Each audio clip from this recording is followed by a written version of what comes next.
नमस्कार। मैं शिखा दीप्ति। स्वागत है आप सभी का यथार्थ में।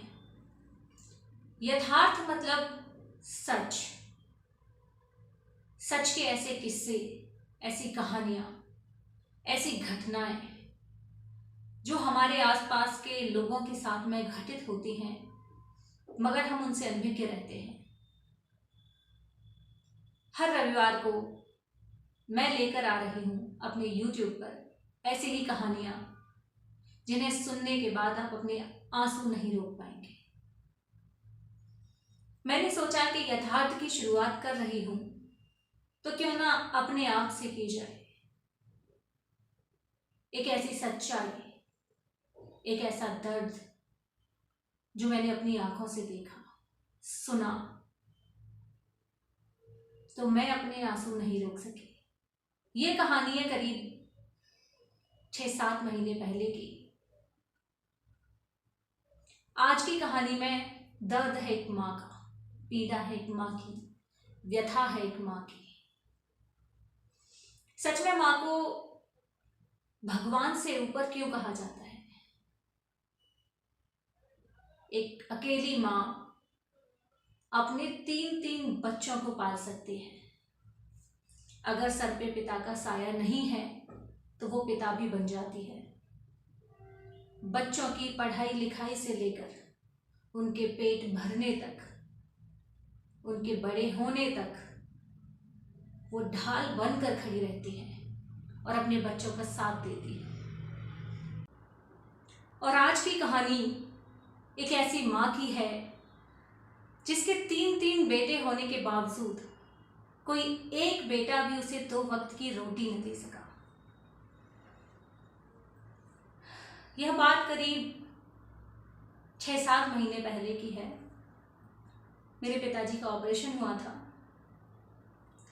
और हमें हॉस्पिटल में 4-5 दिन रुकना था। मैंने देखा कि हर सुबह एक दादी आती हैं जिनकी उम्र लगभग 75 वर्ष है और वो हॉस्पिटल में झाड़ू पोछे का काम करती थी। वो अपना काम खत्म करने के बाद में जहाँ पर बेंचें रखी होती हैं वहाँ पर बैठती और काफ़ी देर तक रोती थी। एक दिन मुझसे रहा नहीं गया और मैंने उनसे पूछा कि दादी आप क्यों रोती हैं? आपको कोई तकलीफ है, आपको कोई परेशानी है?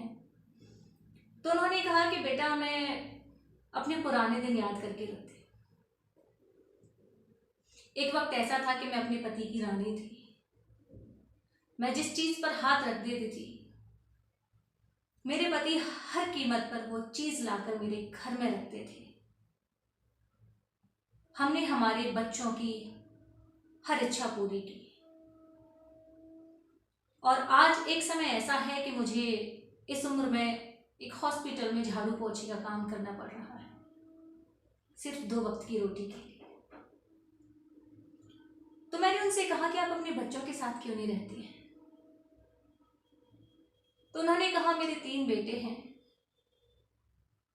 जिसमें से 2 ठीक ठाक कमा रहे हैं, एक थोड़ा ज्यादा अच्छा कमाता है। तो मेरी जिम्मेदारी उस बेटे को सौंपी गई और जब मैं वहां रही तो करीब 20 से 25 दिन तो मेरे आराम से गुजरे। फिर मैं मेरे बच्चे और बहुओं को चुभने लगी।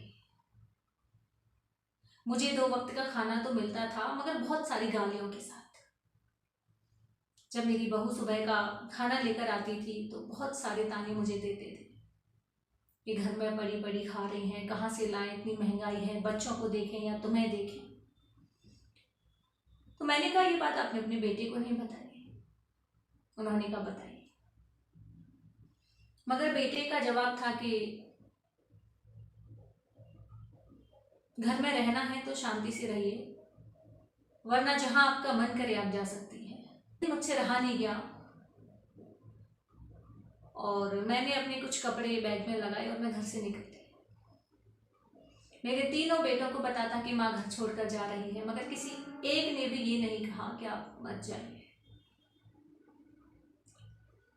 मेरे पास 1300 रुपये थे उस वक्त। मैंने बाहर जाके काम तलाशा। सबसे पहले अपने लिए एक छत देखी तो 1200 रुपये में मुझे एक छोटा सा कमरा मिला। मैंने 1200 रुपये में वो कमरा लिया, वहाँ अपना सामान रखा और काम की तलाश की। कुछ अच्छे लोगों ने मुझे इस हॉस्पिटल के बारे में बताया। मैं यहाँ पर आई तो मुझे नौकरी तो मिल गई, लेकिन मेरे पास 100 रुपये बचे थे और घर से हॉस्पिटल काफ़ी दूर था, तो मुझे ऑटो रिक्शे का किराया भी देना था। अब 100 रुपये में कितने दिन चला सकती हूँ?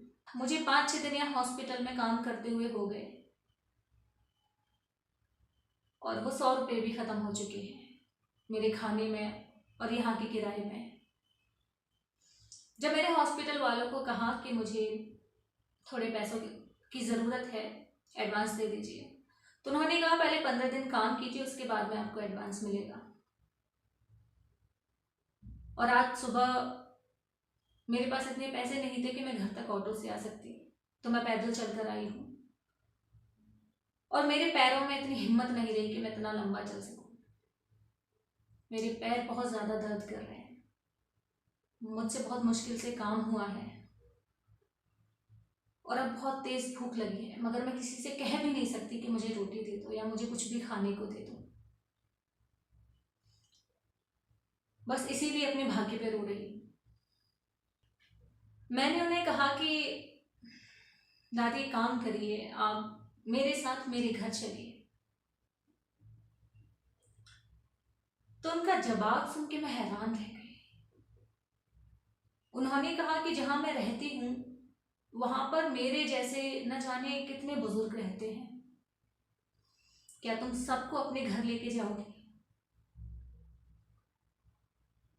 मेरे पास जवाब नहीं था।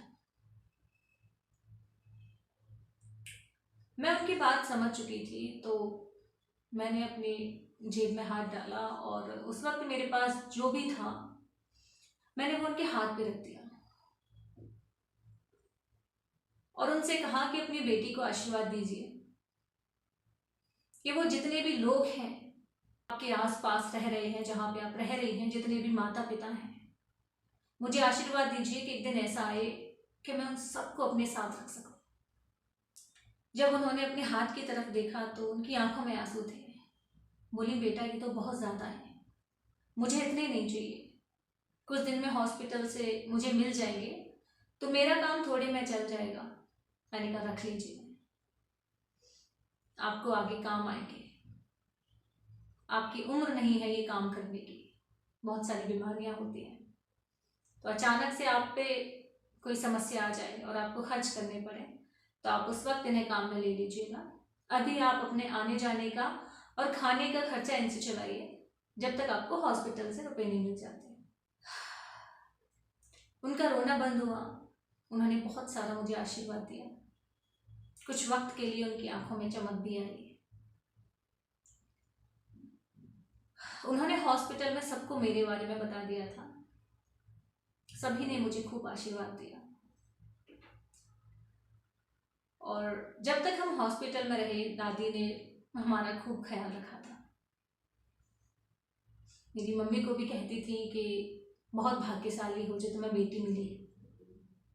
मैं बहुत खुश होती थी जब मेरे 3 बेटे थे कि चलो अच्छा है, हमारी बुढ़ापे की लाठी हैं, 3 बच्चे हैं, कोई एक तो हमें सहारा देगा बुढ़ापे में। मगर हम गलत थे। जीवन में एक बेटी होना बहुत जरूरी है। हम हॉस्पिटल से आ चुके थे, घर आ गए थे, मगर कहीं ना कहीं ये बात अभी भी मेरे दिमाग में घूमती है। क्या हो गया इस समाज को? एक अकेली माँ अपने 4-4 बच्चों को एक झोपड़ी में रखकर बड़े होने तक पाल सकती है, मगर आश्चर्य की बात है कि 4 बच्चे एक माँ को 2 टाइम का खाना नहीं दे सकते। सोचने का विषय है। नहीं चाहती कि हमारे देश में कोई भी वृद्धाश्रम खुले।